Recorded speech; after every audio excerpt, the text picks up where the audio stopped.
السلام عليكم اعزائي الكرام، كنتمنى تكونوا في احسن الاحوال ان شاء الله. اذا اليوم في هذا الفيديو هذا غادي نطرقوا لمستجدات الاحداث، غادي نشوفوا اشنو طرا وجرى في العلاقه الالمانيه المغربيه والعلاقه كذلك المغربيه الاسرائيليه، بحكم انه دازت الان واحد السنه على الاتفاقيه الثلاثيه بين المغرب امريكا واسرائيل. اذا غادي نشوفوا هاد الاحداث هذه وشنو وقع، يعني وشنو هي المستجدات، فخليكم معايا حتى الاخير. اذا غادي نبداو باول موضوع اللي كيتعلق بالعلاقه الالمانيه المغربيه. اذا فمن بعد هذا القرار اللي اتخذته المانيا يعني وتغيير في الموقف ديالها اللي جا فجائي. علاش جا فجائي؟ لانه صراحه مع المستشار الجديد هو شيء اللي فاجئنا، لاننا كنا كنظنوا بان المستشار الجديد غادي يمشي على خطى ديال انجيلا ميركل، ولكن هو التوجه ديالو اشتراكي وهي توجه ديالها اخر.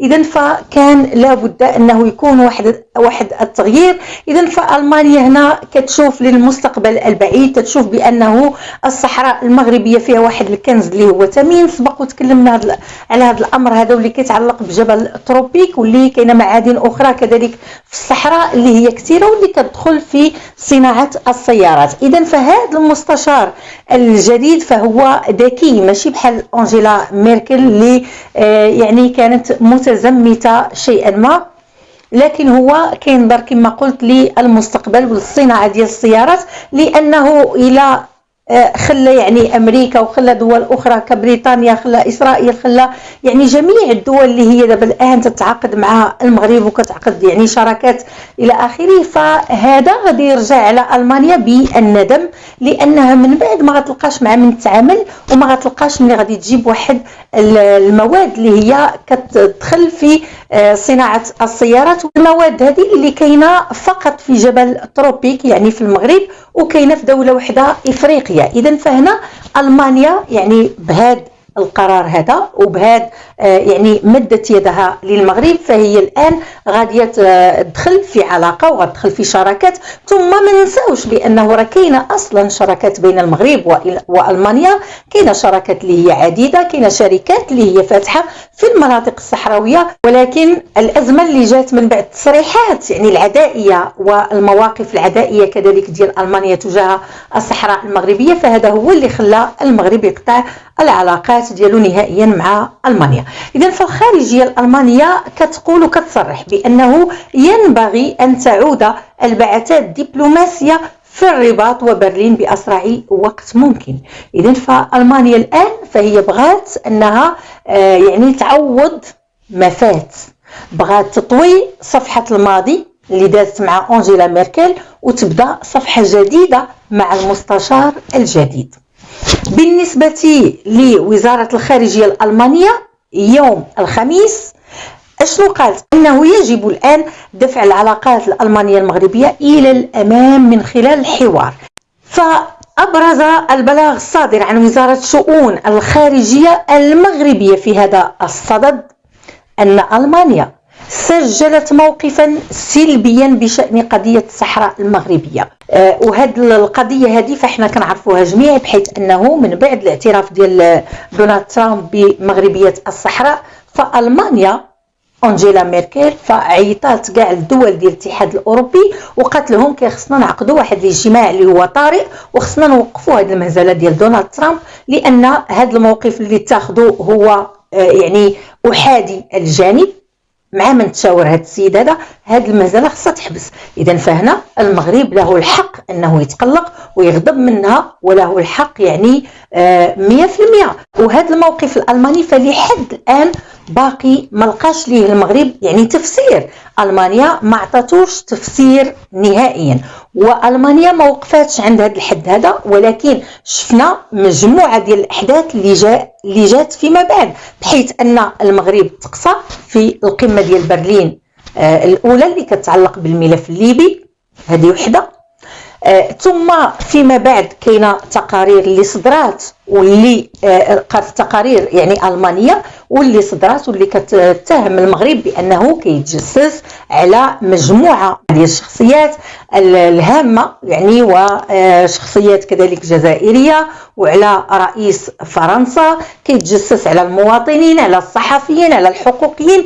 إذن مجموعة ديال الاتهامات اللي اتهم بها المغرب وهو ما عندوش يد فيها. إذن فطبعا وصل معهم للمحاكم، ولحد الساعة باقي ما عرفش شنو هو الأسباب ديال هذا العداء هذا تجاه المغرب وتجاه القضية الصحراوية. إذن من بعد كذلك جات القضية ديال المخابرات المغربية في التعامل ديالها مع المخابرات الألمانية، بحيث أنها أعطتهم واحد المعلومات اللي كتتعلق بواحد الشخص اللي هو مغربي يقيم هناك وقيل أن عنده علاقة بالإرهاب، فتم تسريب هذا الأمر هذا، وأن الشخص المعني بالأمر يعني عرف هذه الأمور هذه، فالمغرب هنا كذلك ما عجبوش الحال. إذن فكاينه مجموعة ديال الأحداث، وآخرها ذاك التقرير اللي كذبت ألمانيا وقالت بأنه حنا ما عندنا حتى علاقة به، واللي كيتكلم على العداء ديال ألمانيا تجاه المغرب والخطط اللي قامت بها في الساحل، وكذلك أنها تود المرور إلى إفريقيا عبر الجزائر، ومجموعة من الاتهامات ومجموعة من الاعترافات اللي هي كتكلم على هذا الأمر هذا.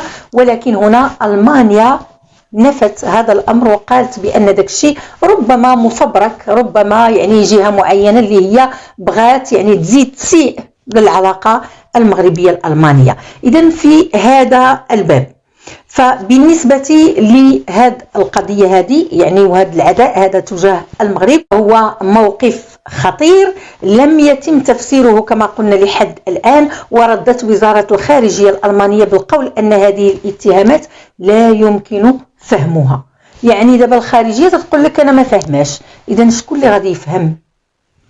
لكن هنا غتقولوا لي هذا الشيء كان في عهد أنجيلا ميركل، ولكن هذا مستشار اللي هو جديد واللي هو جايب أفكار جديدة وجايب واحد تحدي جديد ومد يده للمغرب. ولكن كميم راه المغرب ما غاديش يجي ويفتح واحد الصفحة بلا ما يطوي الصفحة الأخرى وبلا ما يتناقش فيها وبلا ما يعرف الخبايا ديال الأمور، ما يمكنش.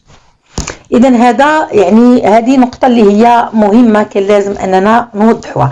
إذن فهنا غننتقلوا للعلاقة المغربية الإسرائيلية. فأثناء اجتماع عبر الفيديو يوم الأربعاء بين وزير الخارجية المغربي ناصر بوريطة ونظيره الإسرائيلي يائر لبيد، دعا وزير الخارجية الإسرائيلي ناصر بوريطة إلى زيارة إسرائيل. إذن فناصر بوريطة طبعا رحب بهذه الفكرة وقال إن شاء الله أنه غادي يسافر لإسرائيل. فقال لبيد: أرحب بصديقي الوزير ناصر بوريطة لزيارة إسرائيل في أقرب وقت ممكن وإطلاق مبادرات جديدة لتقوية علاقاتنا، فيجب أن نلتقي مباشرة ونبني أشياء كبيرة لصالح شعبينا. لأن هذا اللقاء هذا عبر التناظر وعبر خاصية الفيديو فما كفاهش، إذن كيخصهم يجلسوا طابل ويناقشوا موضوعات، وكاينه مبادرات اللي هي جديدة وكاينه مجموعة ديال المشاريع اللي هي غادية تكون بين المغرب وإسرائيل.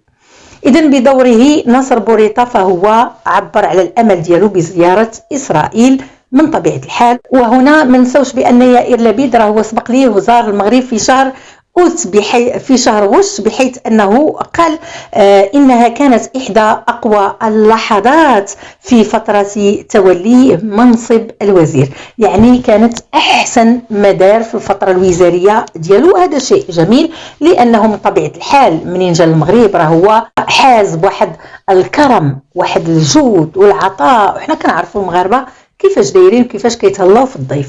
وقال يائير لبيد بمناسبة الاحتفال بمرور سنة على الاتفاق الذي يجمع المغرب وإسرائيل، قال بأنه يجب علينا مواصلة البناء وإيجاد مبادرات جديدة وتعزيز علاقاتنا الثنائية. وأضاف كذلك: نحتفل بعام من السلام المتجدد بين أصدقاء قدامى، الروابط بين شعبينا عميقة والعلاقات بين بلدينا أقوى من أي وقت مضى. ثم أضاف: نقيم اليوم علاقات أوثق بين الشعوب وبين الفاعلين الاقتصاديين في إطار رؤية لتعاون استراتيجي أعمق. إذن فهنا إسرائيل فهي عندها مجموعة من المشاريع اللي هي غتبنيها طبعا مع المغرب، وهذا كيشكل واحد النقطة ديال تحول بالنسبة للمغرب. العلاقة اللي كتجمعوا مع أمريكا كذلك، والعلاقة مع بريطانيا ومجموعة من الدول اللي كتشكل حليف للمغرب. إذن فهذا اللي كيخلي المغرب اليوم يعاود يتمركز ويتموقع بواحد الشكل اللي كيخلي يعني الكل يدير ليه ألف حساب وحساب. إذن بهذا أنهي الفيديو، ما بقى لي إلا نقول لكم سلام عليكم.